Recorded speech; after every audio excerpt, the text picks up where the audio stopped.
Terima kasih Anda masih bersama kami di Kompas Siang bersama saya Jihan Novita. Saudara, 4 hari jelang tahun baru, kawasan Malioboro, Yogyakarta terus didatangi wisatawan. Banyaknya wisatawan yang berkunjung ke Malioboro menyebabkan kepadatan arus lalu lintas. Sabtu siang arus lalu lintas terpantau padat merayap di sekitar pintu masuk Malioboro. Perlambatan kendaraan mulai terjadi dari gardu PLN di sekitar Taman Parkir Abu Bakar Ali dan berlanjut di sepanjang Jalan Malioboro hingga area 0 km di depan Istana Kepresidenan Gedung Agung. Untuk mengurangi kendaraan yang masuk ke Malioboro, polisi kembali menutup pintu masuk dari arah Jalan Mangkubumi. Kendaraan bisa masuk ke Malioboro namun harus memutar di Stadion Kridosono terlebih dahulu. Keramaian juga terlihat di 2 jalur pedestrian.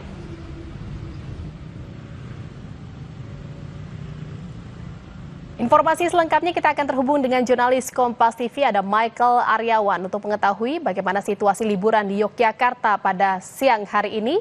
Selamat siang Mika, bagaimana pantauan liburan di kawasan Malioboro dan sekitarnya pada siang hari ini?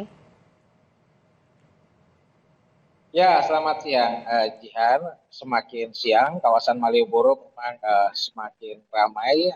Berbeda dengan pagi tadi saat kami pantau untuk Kompas TV pada siang hari ini kendaraan terus datang, terus memadati sepanjang Jalan Malioboro. Nah, memang 4 hari jelang tahun baru ini sudah diprediksi bahwa kawasan Malioboro akan menjadi tujuan wisata bagi mereka yang datang ke Yogyakarta. Namun Jihan, sejatinya di Yogyakarta bukan hanya sekedar berbicara tentang Malioboro.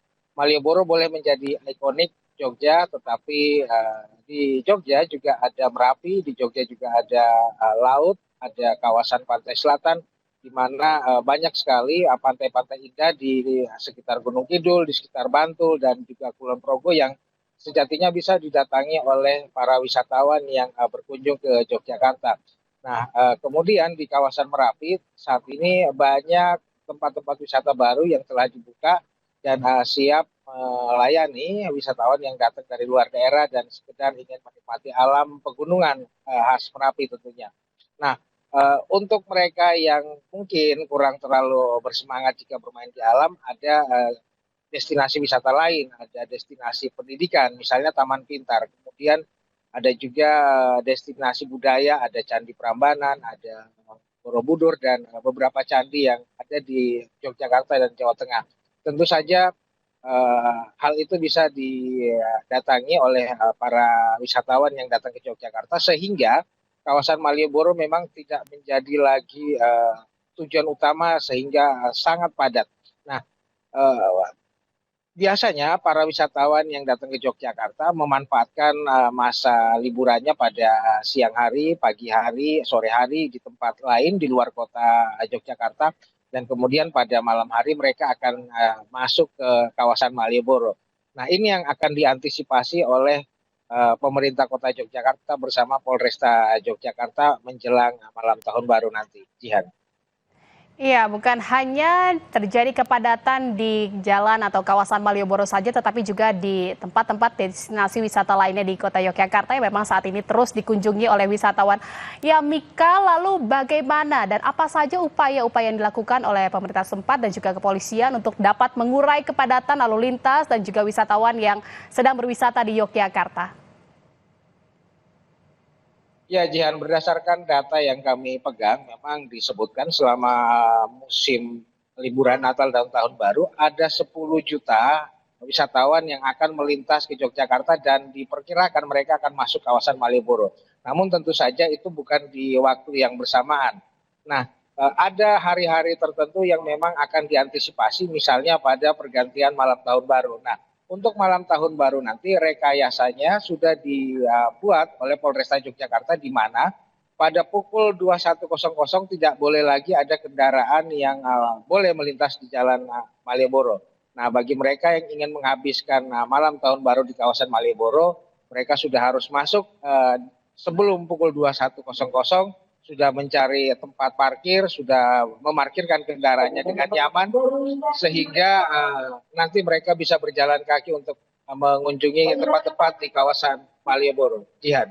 Baik, terima kasih atas laporan Anda jurnalis Kompas TV Michael Aryawan dari kawasan Malioboro, Yogyakarta. Selamat bertugas kembali. Saudara, informasi berikutnya bagi Anda pecinta adrenalin, wahana water sport di Pantai Ancol bisa menjadi pilihan Anda untuk Anda coba. Dengan merogoh kocek Rp50.000 saja, Anda bisa menjajal wahana water sport yang ada di Ancol. Salah satunya Donut Boat. Seperti apa keseruannya? Berikut liputan jurnalis Kompas TV Gracia Adur dan juru kamera Bimo Wicaksana.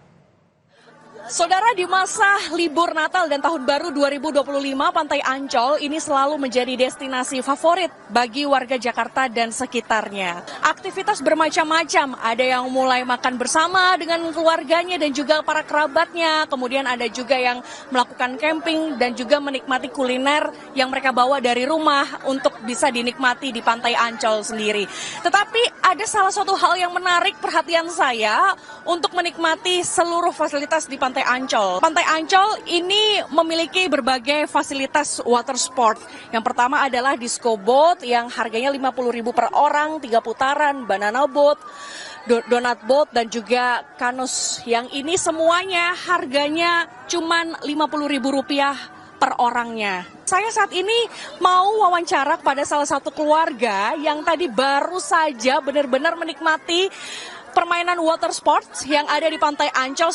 Salah satunya bernama Donut Boat, ada di belakang saya saat ini, saudara. Halo, selamat siang. Kenapa sih memilih Pantai Ancol sebagai destinasi favorit para keluarga untuk datang ke sini? Wisatanya yang murah, terus gampang diakses ya, mudah untuk masuk ke sini, terus murah meriah. Murah meriah. Iya. Oh, Bapak sendiri gimana nih tanggapannya? Untuk tanggapan kami sekeluarga di sini sangat bahagia dan ceria dengan sport di sini. Sekarang udah bagus, nggak ada sampah. Kalau dulu kan masih banyak sampah, sekarang alhamdulillah udah bersih. Kalau Ibu sendiri nih, kalau selama aktivitas di Pantai Ancol, biasanya ngapain aja nih, Bu? Kalau anak-anak ya paling berenang, main pasir, bikin rumah-rumahan, sama naik wahana-wahana aja gitu. Mungkin Liz tadi ini pertama kali main donut boat? Iya, Gimana nih rasanya? seru sih, soalnya pertama kali naik donut boat biasanya banana boat gitu. Oke. Sebenarnya banana boat sama donut boat tuh kan hampir sama. Bedanya kalau banana boat tuh dicemplungin kan, kalau donut boat tuh enggak, jadi lebih berani aja. Lebih berani ya? Iya. Nah, kamu biasanya sama keluarga selain main water sport, kayak selain main banana boat atau donut boat, biasanya ngapain aja sih sama ibu, ayah? Ya naik perahu sih biasanya ya. Makasih ya Ibu atas waktunya, Bapak. Semoga ini ya happy ya liburannya kali ini. Nah, saudara, itu tadi wawancara singkat saya bersama dengan salah satu keluarga yang tadi menikmati salah satu fasilitas menarik di Pantai Ancol, yaitu water sport, saudara. Ini bisa menjadi salah satu pilihan Anda jika bosan main di Pantai Ancol hanya duduk bersantai bersama keluarga, tapi ini juga bisa menjadi salah satu pilihan menarik bagi Anda untuk bermain water sport. Harganya tidak terlalu mahal, hanya Rp50.000 per orang. Gracia Adur, Bimo Wicaksono, Kompas TV, Jakarta. Dan saudara, usai jeda di Kompas Siang, kami akan hadirkan informasi dari mancanegara. Di Jerman, ada warga negara Indonesia yang sukses dengan bisnis furniture. Kami akan kembali informasinya seusai jeda bersama rekan saya Imron Fadilah. Tetaplah di Kompas Siang.